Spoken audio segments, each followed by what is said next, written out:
제목을 한번 같이 읽겠습니다. 시작. 진흙과 실로암 그리고 인자. 한 번 더 읽어볼까요? 시작. 진흙과 실로암 그리고 인자. 제가 자주 말씀드려서 이제는 익숙하실 것 같습니다. 구약은 무엇에 관한 약속의 말씀이라고요? 오실 메시아에 관한 말씀. 신약은요? 오신 메시아 그리고 다시 오실 메시아에 대한 약속의 말씀입니다. 저희는 이 요한복음 9장을 가지고 이 메시아에 관한 상징으로 진흙과 실로암과 그리고 오늘은 인자에 대해서 생각해 보기를 원합니다. 진흙을 예수님께서 재창조를 하시기 위해서 이 맹인의 눈에 붙이셨습니다. 하나가 되신 것이죠. 마치 흙으로 사람을 지으신 하나님께서 다시 재창조를 위해서 자신이 흙이 되심으로 우리와 하나 되어 주신 것처럼 말이죠. 그리고 유다 지파를 통해 올 그 메시아에 관한 예언 실로가 되셔서 실로암에서 그 진흙이 씻겨지듯이 그 십자가상에서 사라지고 씻겨짐을 통하여서 이 소경의 눈이 띄어지듯 우리의 영적 눈을 띄워주시고 구원하여 주시고 하나님의 자녀 삼아주시고 천국 백성 되게 하신 것을 저희는 2주간 생각해 보았습니다. 그리고 오늘 본문에 예수님은 의도적으로 이 다니엘서에 예언되어 있는 인자라는 말을 통해서 그가 구약에 예언된 오실 메시아 구원자이심을 그리스도이심을 오늘 우리에게 알게 해주고 계신 것입니다. 인자라는 이 개념은 사실은 단순한 개념은 아닙니다. 이 인자에 관하여 수많은 신학 논문이 있을 정도로 사실은 어렵고 복잡한 개념입니다. 결론적으로 말하면 이 인자는 오실 메시아에 대한 예표입니다.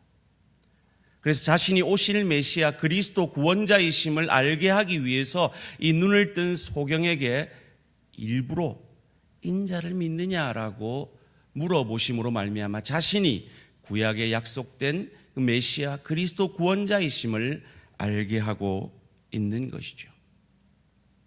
우리가 믿는 예수님은 완전한 하나님이시자 완전한 인간이십니다. 그리고 이 인자라는 말은 예수님의 인성을 강조하는 말입니다. 여러분, 이건 참 쉬운 일이 아닙니다. 참으로 우리가 가슴 설레어 하면서 어렵게 느껴야 하는 말입니다. 간혹 목회를 하면서 이런 말을 듣습니다. 목사님은 직장생활 안 해보셨잖아요. 장사 안 해보셨잖아요. 어떻게 제 마음을 알겠어요? 라고 말씀을 듣습니다. 일리 있는 말씀이죠. 제가 해봐야 학교 다닐 때 아르바이트 한 정도 외에 저는 사실 여러분들처럼 치열한 세상 속에서 직장생활도 안 해봤고 장사도 안 해봤으니까 제게는 그게 합당한 말일지도 모르겠습니다. 그런데 그것을 하나님께도 한단 말이에요. 하나님 우리 마음 모르잖아요. 우리가 얼마나 세상에서 치열하게 사는지 모르잖아요 라고 하는 말은 합당치 않은 것입니다. 구약 유대인들이 거룩하신 하나님에 대해서 가졌던 시각이 그와 같은 시각입니다. 제가 그림을 하나 보여드릴게요. 저 뒤에 있는 배경은 그랜드 캐니언입니다. 그리고 미국의 상징인 흰머리 독수리가 저 그랜드 캐니언의 날개를 쫙 펴고 나르면요 길이가 3m래요. 장관이겠죠. 그런데 저 흰머리 독수리를 잡아가지고 우리에 가두어서 잘 먹이고 했대요. 그런데 몇 주가 지나지 못해서 저 흰머리 독수리는 죽어버렸다고 합니다. 왜요? 저 흰머리 독수리의 타고난 본성은 하늘 창공을 마음껏 날아다니는 것이었기 때문입니다. 사랑하는 성도님들, 흰머리 독수리도 그런데 하나님이 인간이 되셨습니다. 창조주가 피조물이 되셨습니다. 무한히 시간 속으로 들어와 유한이 되셨습니다. 이건 우리가 너무 쉽게 생각하는 그런 문제가 아닙니다. 여러분 한번 상상을 해보세요. 저와 여러분이 지금 상상을 한번 해보세요. 지렁이가 됐다고 한번 상상을 해보세요. 지금 표정에서 치가 떨리셔야 돼요. 내가 지렁이가 되다니 이러셔야 돼요. 그런데 여러분, 저와 여러분 지렁이를 만들지 않았어요. 같은 피조물이에요. 그런데 우리가 지렁이가 됐다라고 상상만 해도 치가 떨리는데 하나님이 인간이 되셨다는 이건 우리가 감히 상상할 수 없는 낮아짐이시라는 겁니다. 이전에 제가 즐겨봤던 프로 중에 체험 삶의 현장이라는 프로가 있었죠. 아주 유명인들이 어떤 하루의 일을 다른 사람의 일을 하고 일당을 받아서 기증을 하고 그 하루에 자기가 하지 않는 다른 일을 하고 나서도 기진맥진해 있던 모습들을 기억합니다. 여러분 지금 여러분 발에 맞는 신발들을 다 신고 오셨을 거예요. 여러분 근데 한 상상해 보세요. 오늘 자꾸 상상을 유도를 하는데 제가 우리 지금 앞에 있는 우리 황 목사님 사모님의 하이힐을 신고 있다라고 한번 상상을 해 보세요. 그걸 가지고 제가 몇 발짝이나 걸을 수가 있겠습니까? 근데 그것과 비교할 수 없는 낮아짐이 바로 하나님이 인간이 되신 것입니다. 요한복음 1장 14절 말씀 함께 읽겠습니다. 시작. 말씀이 육신이 되어 우리 가운데 거하심에 우리가 그의 영광을 보니 아버지의 독생자의 영광이요 은혜와 진리가 충만하더라. 말씀이 육신이 되셨습니다. 그러니까 우리는 감히 하나님은 우리 마음 몰라요, 하나님은 나처럼 이런 치열한 직장생활 장사 안 해보셨잖아요 라고 해서는 안 된다는 거죠. 그분이 이 땅에 육신으로 오셔서 무엇을 이루셨습니까?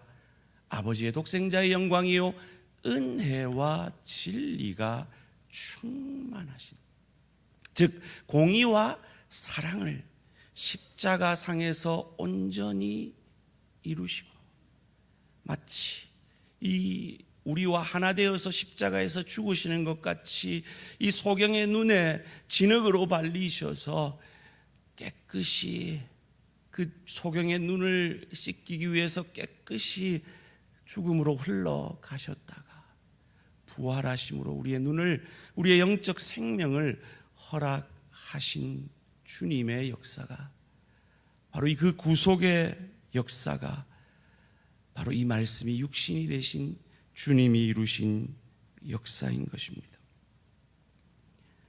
인간의 가장 낮은 삶을 살아보신 분이 우리 주님이시라는 것입니다. 그는 30년 동안 목수로서, 그것도 갈릴리라는 가장 가난한 지역의 목수로서 인생을 살아내셨습니다. 아마도 우리가 그렇듯이 부모님께 상처도 받아보셨을 거예요. 우리가 늘 그렇듯이 목수로서 이 세상에 살면서 갑질도 당해 보셨을 겁니다. 우리가 세상 속에서 늘 그렇듯이 상사에게 모욕을 받듯이, 손님에게 모욕을 받듯이 그 예수님도 우리가 늘 경험하는 그 아픔을 경험해 보셨을 겁니다. 우리가 이 땅에서 당하는 그 고난을 주님은 다 당해 보셨습니다. 천대도 당해 보셨습니다. 내적 치유 세미나에 이런 이야기가 나와요. 어떤 분이 모든 걸 가지고 있는데 그분이 대학을 나오지 않은 거예요. 학력 컴플렉스가 있었던 거죠. 그런데 이분이 그 학력 컴플렉스를 깨끗이 씻음받는 계기가 있었대요. 그것 가지고 하나님 앞에 기도하며 씨름하는데 예수님이 이렇게 얘기하더래요. 야야, 나도 대학 못 나왔다 그러시더래요. 우리가 경험하고 우리의 아픔이 되는 그것을 예수님이 경험하셨다는 겁니다. 예수님은 살리시기 위해 표적을 행하셨는데 귀신의 왕 바알세불을 힘입어 그 일을 한다라고 말도 안 되는 억척도 들어보셨습니다. 사랑하는 제자들에게 배신도 당해 보셨습니다. 매도 맞아 보셨습니다. 침뱉음도 당해 보셨고 십자가도 경험했습니다. 그러기에 그분은 우리를 아십니다. 우리의 아픔을 아십니다. 최고의 긍휼의 주님이십니다. 이쯤 되면 제 마음속에 설교를 준비하면서 이 긍휼의 주님을 찬양하는 찬양이 생각나야 되는데, 제가 고등학교 때 열심히 따라 불렀던 조하문 씨가 불렀던 노래가 생각이 나요. 내 아픔 아시는 당신께 내 모든 사랑 드려요. 그래요. 우리 주님은 우리의 모든 아픔을 아세요. 그런데 우리 주님은 우리 아픔 아시고 무기력하게 우리와 함께 울기만 하는 주님이 아니라 우리를 도우실 수 있는 부활의 능력의 주님임을 믿으시기를 주님의 이름으로 축원합니다. 문제 앞에 절망하고 낭망해 있는 우리와 함께 울어주시고 그 문제를 함께 극복해 주실 수 있는 주님이심을 믿으시기를 주님의 이름으로 축원합니다. 그것을 빌립보서 2장 5절에서 8절은 이렇게 말합니다. 너희 안에 이 마음을 품어라.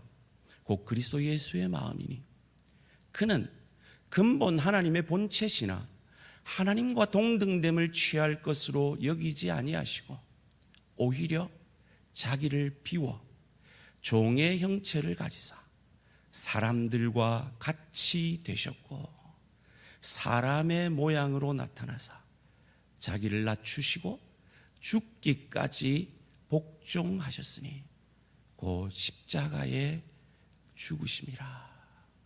이 십자가 죽음을 통해서 어떤 일을, 어떤 결과를 만들어내셨습니까? 이어지는 9절 10절이 이렇게 말합니다.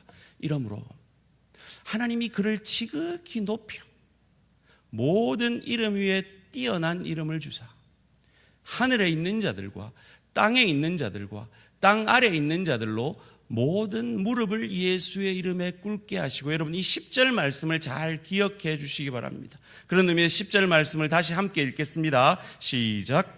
하늘에 있는 자들과 땅에 있는 자들과 땅 아래에 있는 자들로 모든 무릎을 예수의 이름에 꿇게 하시고 11절 모든 입으로 예수 그리스도를 주라 시인하여 하나님 아버지께 영광을 돌리게 하셨느니라. 아멘. 그러기에 주로 예수를 고백한 그리스도로 메시아로 주를 믿는 우리가 어찌해야 할까요?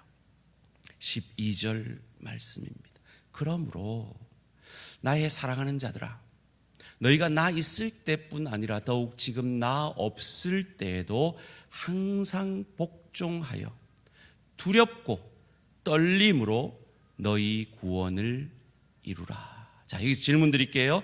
이 구원은 신분적 구원일까요? 수준적 구원일까요? 수준적 구원이죠. 그러기에 우리가 신분적 구원을 예수를 주로 고백하여서 칭의의 은혜를 하나님의 자녀되는 권세를 받고는 그래 나는 천국 가는 걸로 충분해. 그러니까 나는 세상을 내 마음대로 살래. 할 수 있다 없다? 없다 말이에요. 왜요?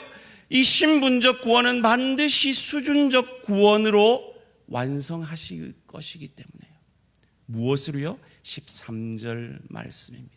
너희 안에서 행하시는 이는 하나님이시니 자기의 기쁘신 뜻을 위하여 너희에게 소원을 두고 행하게 하시나니. 여러분께 여쭙니다. 여러분에게는 이 소원이 있으십니까? 하나님의 자녀로서 하나님 자녀답기를 원하는 소원이 있으십니까? 날 구원하신 예수님 닮아가기를 원하는 소원이 있으십니까? 그렇다면 믿으십시오. 여러분은 받으신 겁니다. 그리고 그 소원을 주께서 이루셔서 여러분 안에서 그리스도 예수의 형상까지 자라가는 그 구원을 반드시 완성하실 것입니다. 그 과정 속에서 저와 여러분은 나 혼자만 배부르고 나 혼자만 복음의 은혜를 누리지 아니하고 복의 통로, 은혜의 통로가 되어져 갈 것입니다.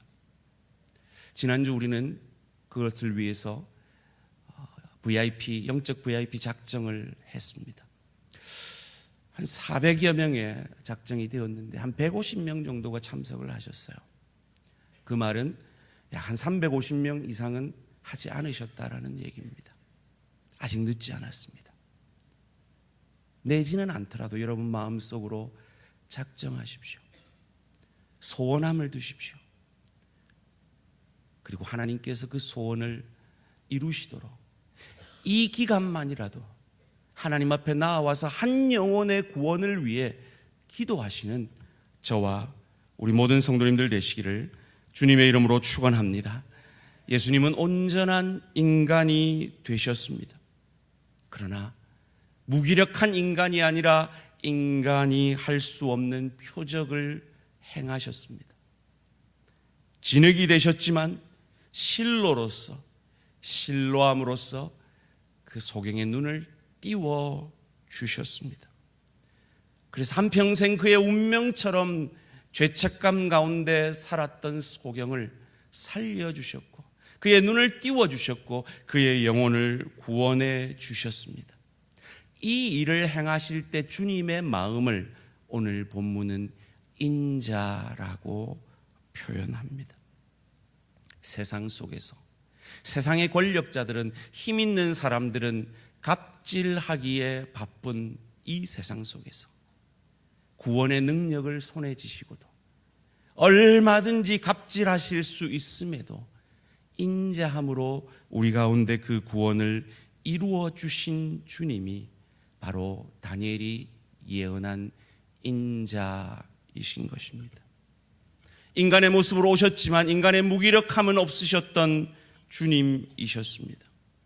그러기에 그 인자이신 주님을 의지하며 수준적 구원의 소원함을 가지고 저와 여러분이 나아갈 때 문제에 함몰되는 것이 아니라 그 문제를 뛰어넘는 능력의 하나님의 사람들로 서 갈 것을 믿으시기를 주님의 이름으로 축원합니다. 그것을 히브리서 2장 14절 15절에서는 이렇게 말합니다. 함께 읽습니다. 시작. 자녀들은 혈과 육에 속하였음에 그도 또한 같은 모양으로 혈과 육을 함께 지니심은 죽음을 통하여 죽음의 세력을 잡은 자 곧 마귀를 멸하시며 또 죽기를 무서워함으로 한평생 매여 종노릇하는 모든 자들을 놓아주려 하심이니. 인간이 가장 두려워하는 것이 뭡니까? 죽음입니다. 그 죽음 때문에 한평생 종노릇하는 우리를 지금 죽어도 천국에서 눈뜰 수 있는 하나님의 자녀로 천국 백성으로 삼아주셨음을 믿으시기를 주님의 이름으로 축원합니다. 그것이 인자가 하신 일입니다. 그 인자에 대한 다니엘서의 예언을 뜬금없이 한평생 구걸만 했던 이 장님에게 예수님이 눈을 뜬 장님과의 대화 속에서 오늘 본문에서 이렇게 말씀하십니다. 35절입니다. 예수께서 그들이 그 사람을 쫓아냈다 하는 말을 들으셨더니 그를 만나사 이르시되 내가 인자를 믿느냐. 그럼 제가 방금 설명드렸죠. 이 인자라는 것은 어려운 개념입니다. 쉬운 말이 아닙니다. 그러기에 이 소경이 당연히 인자가 뭔데요? 인자가 무슨 뜻인데요? 라고 물었어야 했습니다. 그런데 그의 대답은 의외입니다. 36절 말씀입니다. 대답하여 이르되 주여 그가 누구시오니까 내가 믿고자 하나이다. 그가 다니엘서에 예언된 오실 메시아에 대한 예언인 인자를 알고 있었다라고 짐작해 볼 수 있는 대목이죠. 예수님이 답하십니다. 37절 말씀에 예수께서 이르시되 내가 그를 보았거니와 지금 너와 말하는 자가 그이니라. 내가 인자다라고 하는 말에 이 소경이 무엇라고 답합니까? 38절 말씀 함께 읽습니다. 시작. 이르되 주여 내가 믿나이다 하고 절하는지라. 이 고백이 예수님의 인자 되심을, 그리스도 되심을, 메시아 되심을, 구원자 되심을 믿고 고백하는 우리 모든 대한가족들의 고백이 되어지기를 주님의 이름으로 축원합니다. 당신이 그 메시아에 대한 예언인 인자라면 나를 위해 그 그 흙을 진흙으로 뺏기 위해 오랜 시간 침을 뱉어가며 보이지는 않지만 귀에 그 침 뱉는 소리가 계속해서 반복해서 들리며 그 진흙을 이겨 내 눈에 발라주시고 실로암 목가로 가라 하시고 그곳에서 내 눈을 띄워준 당신이 메시아에 대한 예언인 인자시라면 내가 당신을 믿습니다 라고 고백하고 있는 것입니다. 이 인자에 대한 예언이 다니엘서에 나옵니다. 다니엘서 7장 3절인데요. 큰 짐승 넷이 바다에서 나왔는데 그 모양이 각각 다르더라. 다니엘이 환상을 보는데 큰 짐승 넷을 봅니다. 그 짐승 넷이 어떤 모양인가? 4절에서는 사자 같은 짐승, 5절에서는 곰 같은 짐승, 6절에서는 표범 같은 짐승, 7절에는 뿔 10개 달고 있는 짐승이 나옵니다. 이것은 바벨론과 메데바사와 헬라 제국과 로마 제국, 다니엘 시대에 아직 경험하지 못한 그 열국들이 일어날 것임을 예언해 주고 있는 것이죠. 그리고 이어지는 13절에서 다니엘이 환상을 봅니다. 내가 또 밤 환상 중에 보니 인자 같은 이가 하늘 구름을 타고 와서 옛적부터 항상 계신 이에게 나아가 그 앞으로 인도되매 14절 그에게 권세와 영광과 나라를 주고 모든 백성과 나라들과 다른 언어를 말하는 모든 자들이 그를 섬기게 하였으니 그 열국을 상징하는 신상이 돌 하나에 무너지듯이 그 열국들이 다 무너지고 하나님의 나라가 세워질 것인데 그때 모든 자들이 그를 섬기게 할 것이요 그의 권세는 그 열국들과 같이 소멸되지 아니하는 영원한 권세요 그의 나라는 멸망하지 아니할 그 하나님 나라의 완성을 다니엘은 환상 중에 인자가 메시아가 그리스도가 구원자 예수가 이루실 것임을 보고 기뻐합니다. 지금 보세요. 영원한 권세와 그의 나라는 멸망하지 아니할 것이요. 제가 앞서 여러분에게 빌립보서 2장을 기억하라 했죠. 그 예수님이 육신이 되셔서 이루신 그 역사를 인자가 이루신 겁니다. 지난 주일에 유다 지파에게 축복한 그 명령의 실로에 대한 메시아에 대한 예언을 기억하십니까? 창세기 49장 9절 10절 말씀입니다. 유다는 사자 새끼로다. 내 아들아 너는 움킨 것을 찢고 올라갔도다. 그가 엎드리고 웅크림이 숫사자 같고 암사자 같으니 누가 그를 범할 수 있으랴. 10절 말씀 함께 읽습니다. 시작. 규가 유다를 떠나지 아니하며 통치자의 지팡이가 그 발 사이에서 떠나지 아니하기를 실로가 오시기까지 이르리니 그에게 모든 백성이 복종하리로다. 실로가 오면 그에게 모든 백성이 복종하게 되는 거예요. 인자에 대한 예언과 같지 않습니까? 육신으로 오신 예수님에 대한 예언과 같지 않습니까? 바로 이 인자가 오신 메시아 그리스도 예수이신 겁니다. 그런데 왜 그를 그 능력의 주님을 하나님의 아들이라 하지 아니하고 인자라 하실까요? 여러 제국들의 통치는 자신들이 가진 권력과 힘을 가지고 갑질하고 착취하는 권력이라면, 예수님이 가지신 이 하나님 나라의 권력은 인자한 섬김이심을 우리에게 가르쳐 주시는 것입니다. 그 주님이, 인자 되신 그 주님이 인자하심으로 짐승 같은 삶을 사는 우리를 먹이시기 위해 저 하늘 보좌를 버리고 짐승의 밥통에 성육신으로 누이셨습니다. 늘 사탄의 시험 앞에 넘어지고 쓰러지는 우리 대신 그 시험을 이겨주시기 위해 그 사탄의 시험을 우리 대신 받으시고 40일 금식하신 그때 완전한 인간으로 그 시험을 이겨주셨습니다.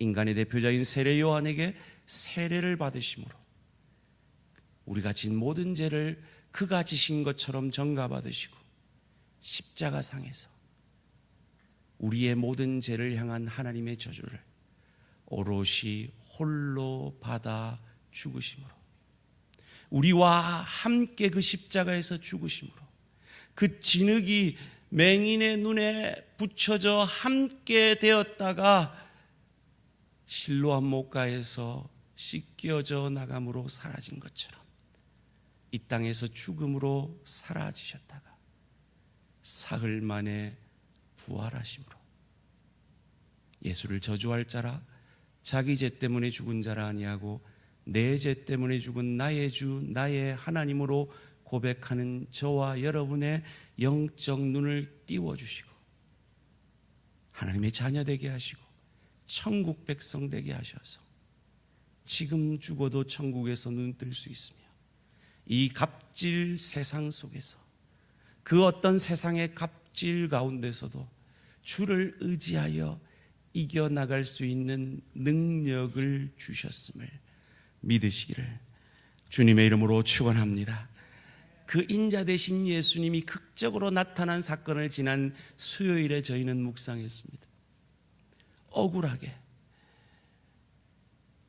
느부갓네살 왕이 세운 그 신상에 절하지 않았다는 그 이유만으로 풀무불 속에 다니엘의 세 친구 사드락과 메삭과 아벳느고가 던져졌을 그때 그들을 던진 병사들은 다 죽었는데 그들은 그 불 속에서 죽지 아니하였습니다. 왜입니까? 다니엘 3장 25절 말씀 함께 읽습니다. 시작. 왕이 또 말하여 이르되 내가 보니 결박되지 아니한 네 사람이 불 가운데로 다니는데 상하지도 아니하였고 그 넷째의 모양은 신의 아들과 같도다 하고. 네 사람이 보여요. 세 사람이 던져졌는데 네 사람이 보여요. 이 한 사람은 누굴까요? 인자이신 예수님입니다. 사랑하는 성도님들, 그 인자 되신 예수님이 혹 명절에 외롭게 지내신 사랑하는 내 지체와 늘 함께 하심을 믿으시기를 주님의 이름으로 축원합니다. 혹 지금 질병 가운데 아파하고 있는 내 지체와 함께 아파하고 계심을 믿으시기를 주님의 이름으로 축원합니다. 오늘 여러 가지 관계 속에서 힘들어하는 내 지체와 함께 하고 계심을 믿으시기를 주님의 이름으로 축원합니다. 여러 가지 경제적 어려움을 통하여서, 환경의 어려움을 통하여서 아파하는 내 지체와 함께 하심으로 불이 여러분을 사르지 못하게 하는 그 능력의 하나님이 저와 여러분이 믿는 주님이심을 믿으시기를 주님의 이름으로 축원합니다.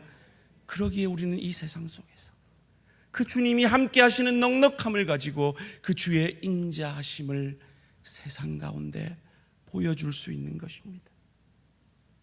그 넉넉함을 오늘 이 눈을 뜬 소경이 오늘 본문 24절 25절에서 이렇게 고백합니다. 이에 그들이 맹인이었던 사람을 두 번째 불러 이르되 너는 하나님께 영광을 돌리라. 우리는 이 사람이 죄인인 줄 아노라. 대답하되 그가 죄인인지 내가 알지 못하나 한 가지 아는 것은 내가 맹인으로 있다가 지금 보는 그것이니이다. 여러분 지금 보고 계십니까? 여러분의 영적 눈은 뜨여 계십니까? 오늘 본문의 제목이 뭐였죠? 진흙과 실로암 그리고 인자. 진흙으로 사람을 지으신 하나님이 그 재창조를 위해 친히 진흙이 되셔서 한평생 세상의 갑질 속에서 죄책감 속에서 아파하던 소경과 그 진흙이 그 눈에 붙여짐으로 하나가 되어 주셨고, 가장 예루살렘 성에서 가장 낮은 실로암으로 가서 세상 모든 사람들이 절하게 될 그 실로이신 예수 그리스도가 실로암 목가에서 그 능력의 주님이 십자가 상에서 명하면 12영이 되는 군사들이 저 로마 군인을 멸하실 수 있는 그 능력의 하나님이 인자로서 묵묵히 십자가에 죽어지심처럼 그 진흙이 되셔서 우리를 눈뜨게 하기 위해서 진흙이 흘러간 것처럼 십자가에서 죽어주시고 인자로서 사흘 만에 부활하심으로 예수를 믿는 우리들에게 영적 눈을 띄워주시고 이 땅의 헛된 삶이 아니라 이 하루살 같은 인생을 마친 이후에 저 좋은 천국을 누리고 즐길 수 있는 실력자로 인격자로 하늘 상급 받을 수 있는 그 길로 우리를 인도하고 계심을 믿으시기를 주님의 이름으로 축원합니다. 이것이 복음입니다. 여러분 이것이 믿어지십니까? 그러면 여러분 눈을 뜨신 겁니다. 눈을 뜨셨다면 이 복음을 전하고 싶지 않으십니까? 이 놀라운 감격을 전하고 싶지 않으십니까? 최근에 우리 민족의 가장 큰 아픔이라면 아마 세월호 사건일 것 같습니다. 뉴스에서 전해졌던 그 세월호 사건 중에 가장 제게 황당했던 것은 그 세월호 선원들이 그 배 안에 있는 아이들은 죽는지도 모르고 그냥 배가 흔들리나 보다 생각하고 있던 그때에 자기들은 배가 침몰될 것을 알고 탈출하면서 심지어 어떤 선원은 탈출하러 가다가 자기 핸드폰 두고 온 걸 깜빡하고 다시 핸드폰은 가지러 갔으면서도 그 뱃속에서 함께 죽어가는 그 아이들은 외면했다라는 그 소식을 듣고 참담한 마음이 들었습니다. 사랑하는 성도님들, 혹 여러분의 가족 가운데 침몰하는 뱃속에서 죽어가는 가족은 없습니까? 여러분의 가장 사랑하는 친구 가운데, 친지 가운데, 이웃 가운데 점점 더 빠져가는 그 뱃속에 있는 아직 눈 뜨지 못한 장님은 없으십니까? 예수님이 말씀하십니다. 한 번 죽는 것은 사람에게 정한 것이요 그 후에는 심판이 있을 것이라고. 그 심판대 앞에 섰을 때 하나님, 내가 할 수 있는 최선을 다했습니다. 이 복음을 내 가족에게, 내 이웃에게, 내 지체에게, 내 친구에게, 내 친지에게 최선을 다해 전했습니다.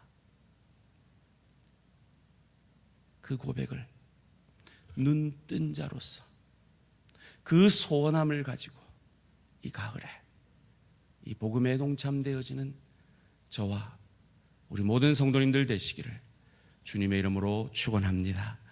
이 시간 결단의 기도를 드리시겠습니다. 여러분, 아직 VIP 작정을 하지 않으신 분이 계십니까? 여러분이 만약에 아직 영적 장님이라면 이해를 합니다. 아직 나는 복음에 확신이 없고 나는 오늘 죽어도 천국에서 눈뜰 자신이 없는 분은 이해합니다. 그런 분들은 전도하지 마시고 그냥 하나님 나를 구원해 주세요. 내게 이 구원의 확신 주세요라고 기도하시기 바랍니다. 그런데 정말 여러분이 눈 뜨셨다면, 그래서 오늘 죽어도 천국에서 눈 뜰 수 있다면, 인자 되신 예수님이 내 그리스도 구원자 되신다라고 믿는다면, 하나님, 내가 세월호에 그 핸드폰 찾으러 갔다는 그 선언과 같지 않기를 원합니다. 기도하시기 바랍니다. 하나님, 내게도 VIP를 작정할 수 있는 마음을 주시고 생각나게 해주시고 그 VIP들을 초청할 수 있도록 해주십시오. 이대로 두면 세월호 아이들이 물에 빠져 죽어갔듯이 내 남편은, 내 자녀들은, 내 친지들은, 내 친구는, 내 이웃은 지옥에 갈 것인데 내가 이대로 있을 수는 없습니다. 주님, 이 가을에 나를 사용해 주십시오. 기도하시기 바랍니다. VIP를 작정하셨습니까? 그분들을 위해 기도하시고, 하나님, 힘으로도 아니 되고 능으로도 아니 되는 이 일을 주의 신으로 가능케 하시옵소서. 저는 전하겠습니다. 저는 초청장을 주겠습니다. 저는 사랑을 베풀겠습니다. 하나님이 일하여 주십시오. 기도하시고, 얼마 남지 않은 이 기간 동안 하나님, 제가 새벽을 깨어보겠습니다. 수요 기도에, 금요 기도에 나와서라도 그 영혼을 위해서 기도하겠습니다. 주님, 저를 사용해 주십시오. 함께 기도하기를 원합니다.